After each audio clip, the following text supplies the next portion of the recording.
네, 짐 로저스의 제2의 글로벌 금융위기 경고, 그냥 스쳐 지나갈 게 들어올 수가 없는 그런 시장이죠. 자, 이 소식, 이 이슈는 이지혜 기자가 좀 정리해 주시겠습니다. 네. 왜냐하면 말씀해 주셨다시피 전설적인 투자자로 우리에게 너무나 익숙하고 유명한 인물이기 때문입니다. 네. 현재 로저스 홀딩스의 이제 회장을 맡고 있는 상황이고요.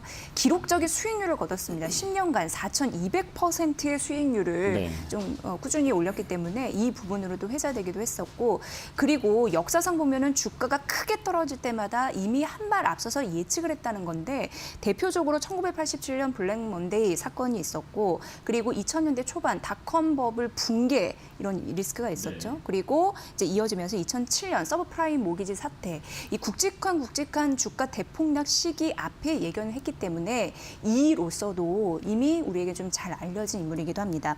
그런 그가 최근 이 얘기를 했습니다. 제2의 글로벌 금융 위기를 맞게 될 것이다라고요. 그러면서 하는 말이 내년이나 내후년 정도의 폭락장을 맞게 될 것이다라고 얘기를 했습니다. 이유가 있습니다. 인플레이션 치솟고 이자율이 상승해서이다라고 그 얘기를 이제 분명히 못 박아서 네. 얘기를 했는데요. 그러면서 러시아와 지금 우크라이나가 전쟁을 하고 있는 상황인데 이 흐름을 바꿀 수는 없을 것이다라고 하면서 내가 이 얘기하는 게 겁주려고 일부러 하는 것 같으냐, 그거 아니고 네. 이거는 팩트, 사실이다라고 또 강조해서 얘기를 하기도 했습니다. 그리고 좀 언급이 된 부분은 잠시 이제 말씀드렸지만 러시아와 우크라이나 이 부분인데요. 이 리스크 이런 부분은 증시 급락 상황이 뭐 장기간 이어지지는 않을 것이다라고 일단 얘기는 했습니다. 네네. 이유는 러시아를 제외하고 대부분 나라에서 전쟁을 원하지 않을 것이다라고 하면서 종전이 될 가능성이 있다라고 언급을 했고요. 그러면 지금같이 변동성 줄 가능성이 있고 미국의 중앙은행인 연방준비제도 연준 같은 경우에도 금융시장에 충격이 오면은 개입을 할 수 있다라는 네. 이유를 언급을 했습니다. 그런데 지금은 우크라이나 러시아 전쟁 문제가 아니라 지금 중요한 거는 본질은 글로벌 인플레이션이다. 네. 이거를 이제 강조했기 때문에 이 부분을 포커스 맞춰서 보셔야 될 것 같습니다. 자, 우리 모두가 지금 가장 큰 사실 태풍의 눈이라고 볼 수 있는 게 인플레이션일 텐데 역시 짐 로저스도 인플레이션발 경제 공황을 우려하고 있는 건데요. 아무래도 그만큼 부채 규모가 각 나라별로 굉장히 규모가 늘었어요. 그렇죠? 네, 맞습니다. 그러니까 찐 위기는 인플레이션발 경제 공황이다. 네. 이런 얘기부터 좀 시작을 해야 되는데요. 사실 시장의 유동성, 돈이 좀 많이 힘들다 보니까 좀 이렇게 많이 그야말로 속되게 퍼부었잖아요. 네, 네. 그래서 그런 상황에서 많은 사람들이나 기업들이 빚을 져서, 이제 빚이라는 거는 부채인데요. 네. 그걸 써서 뭐 자산을 샀고 새 사업을 이제 시작한 그런 분들이 상당히 많았습니다. 그래서 이제 부채가 굉장한 리스크가 됐다라는 건데요. 사실 2008년도 글로벌 금융 위기 왔을 때 이때 이제 부채 이게 심각했잖아요. 근데 그때 당시보다 쪼그라들지 않고 지금 그를 넘어서 하늘 높은 줄 모르고 천정부지를 치솟고 있다. 이 리스크가 이렇게 현재 얘기를 하고 판단하고 있는 상황입니다. 실제로 코로나19 팬데믹이 찾아오면서 2020년도 얼마 되지 않은 겁니다. 2년 전이니까, 1년 전이니까 연준에서 더 많은 돈을 찍어내기도 했고요. 공급망 혼란이 더해지면서 모든 것에 정말 자산 가격이 상승하는 인플레이션 시대 이거를 맞게 됐습니다. 네. 그리고 현재는 그 인플레이션을 잡기 위해서 기준금리 인상 카드를 지속적으로 꺼내들고 있는 상황인데요. 그런데 이게 빚 잔치가 끝나면 결국에는 거품이 꺼질 것이다라고 경고를 했습니다. 네. 왜 우리나라도 기준금리가 올라가고 대출금리가 올라가면 차주들의 빚 부담이 눈덩이처럼 커질 것이다라는 이 얘기 기사 속에서도 많이 발견하잖아요. 맞습니다. 그런 네. 비슷한 이치라고 보시면 되는데요. 또 이 회장은 연준을 비판하는 모습도 역력하게 좀 나타났습니다.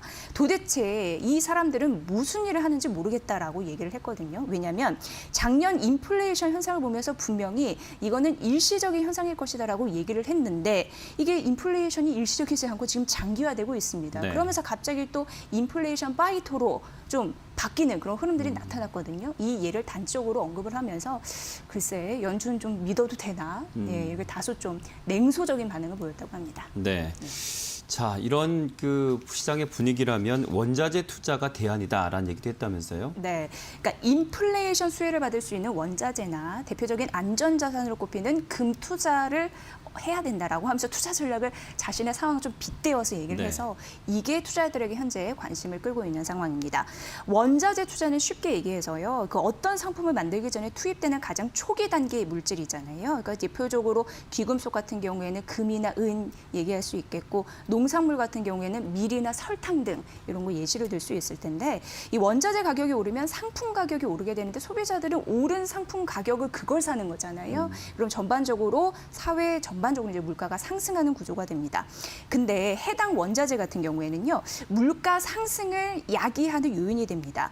원자재 그 자체를 보유하고 있다면 그래서 투자자 입장에서는 어떻게 보면은 물가 상승으로부터 나의 자산을 보호하는 역할 그거를 이제 해지한다라고 하잖아요. 네. 그래서 그 방면에서는 리스크가 제한적일 수 있다. 오히려 괜찮은 투자 대안이 될 수 있다라고 얘기하는 게 바로 이 부분에서 나타나고 있습니다. 본인 역시 투자한 그 방향성을 얘기를 해줬는데요. 최근 한 달 동안 주식이나 채권은 거들떠보지도 않았다고 얘기합니다. 네. 투자하지 않았고 대신에 농산물, 에너지 그리고 원자재 ETF 쪽으로 투자를 했다라고 얘기를 했습니다.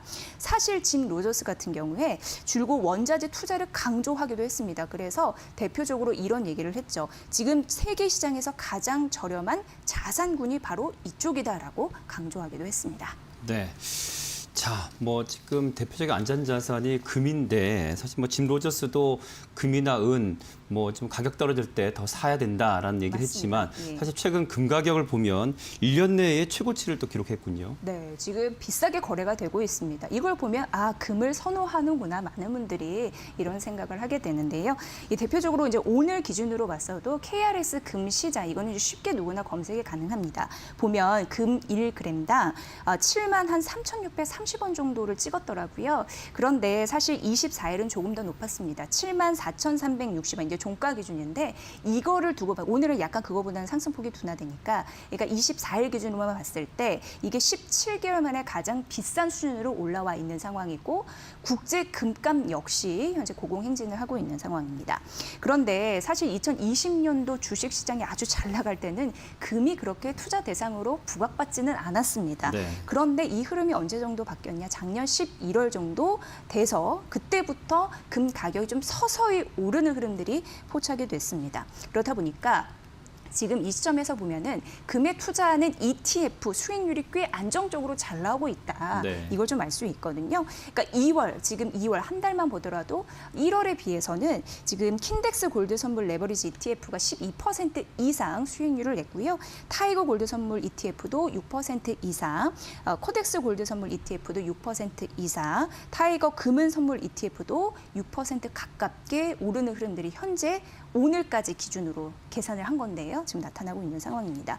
그리고 개인 투자들도 금 ETF 매수를 좀 직접적으로 하고 있는 것으로 파악이 되고 있는데 개인들은 올해 2월에만 이제 25일 기준으로 보면은 킨덱스 KR 금 현물 ETF를 1,341억 원 매수한 흐름들이 포착이 됐습니다. 기관 역시 금 관련 ETF를 좀 매수하는 흐름들이 곳곳에서 나타나서 관심이 뚜렷하게 있구나. 이거를 좀 방증할 수 있는 예이고요. 지금 우크라이나 러시아 전쟁으로 금융시장이 불안한 상황에서 안전자산에 돈이 몰리고 있어서 당분간 금 가격은 추세적으로 봤을 때 상승할 가능성이 있다라는 전망 나오고 있습니다. 골드만삭스도 지난달 보고서에서 분명히 명시한 부분이 금과 같은 원자재는 지정학적 리스크의 해지 수단이고 인플레이션에 대한 해지 수단이다라고 얘기를 했습니다. 그러면서 금값이 크게 반등할 거라고 예상을 했는데요. 특히나 금 가격 12개월 전망치를 2,000달러에서 2,150달러로 높이는 그러니까 눈높이를 상향했거든요. 네. 그런 흐름을 나타내기도 했습니다. 자, 인플레 시대 좀 금 투자 전략 좀 마무리해 볼까요? 네. 금은 안전자산과 그리고 인플레 해지 관점에서 투자 전략을 좀 제시하면 좋을 것 같습니다. 현재까지는 뭐 우크라이나와 그 러시아의 지정학적 리스크가 장기화될 것 같지는 않다라는 게 지금 의견이거든요. 근데 네. 이건 좀 가봐야 될 것 같습니다. 하지만 여기서도 투자 전략이 약간 갈리는 것은 지정학적 리스크에 의한 그 금 가격 추세적인 상승 이런 부분은 뭐 크지 않을 것이다. 그러니까 지금까지 많이 올랐기 때문에 앞으로 추가적으로 오를 그 폭을 좀 말씀드리는 건데요. 그런데 이제 만약 지정학적 리스크 이게 확산되거나 장기화되면은 또 흐름은 또 거꾸로 갈 수가 있습니다. 금 가격 추가적으로 상승할 수 있는 요인이 있다. 그래서 이 부분은 좀 시나리오를 나눠서 보셔야 될 것 같고요. 두 번째는 인플레이션 해지 수단으로 봅니다. 당분간 국내적으로 인플레 문제가 심각하게 부각될 것이기 때문에 상대적으로 뭐 실물 자산에 대한 수요는 존재는 할 수 있습니다. 그런데 미국을 비롯해서 각 국가가 인플레이션 좀 막기 위해서 노력을 하잖아요. 대표적으로 뭐 금리 인상을 진행 중이거나 계획 중인 곳이 있습니다. 중국을 제외하고. 그렇기 때문에 이런 부분에서 봤을 때 시장 유동성이 줄면 다시금 화폐 가치가 다시 회복될 가능성이 있거든요. 이런 부분에서 지금과 좀 다른 면면들이 나타날 수가 있습니다. 그리고 그동안 자산 가격 상승이 많이 일어난 상황이라고 봤을 때 자산 가격의 급격한 상승, 그러니까 상승을 하되 급격하게 올라가는 그 폭은 뭐 크지는 않을 것이다라는 분석이 있습니다. 그러면 첫 번째랑 두 번째 다 결론을 맺어보면 결론적으로 지정학적 리스크와 인플레 이 두 가지 측면에서 봐야 된다고 말씀드렸는데 향후 그거와 관련해서는 투자 매력은 유효하다. 그런데 두 가지 요인이 장기화되지는 않을 것이다라는 관점에서 본다면 결국 기대 수익률은 지금 이 시점에서는 낮출 필요가 있다라는 전문가들의 그 조언이 있었으니까 이 부분을 좀 참고해 보시면 도움이 되실 것 같습니다. 네, 뉴스 이슈 이지혜 기자와 함께했습니다. 오늘 말씀 고맙습니다. 고맙습니다.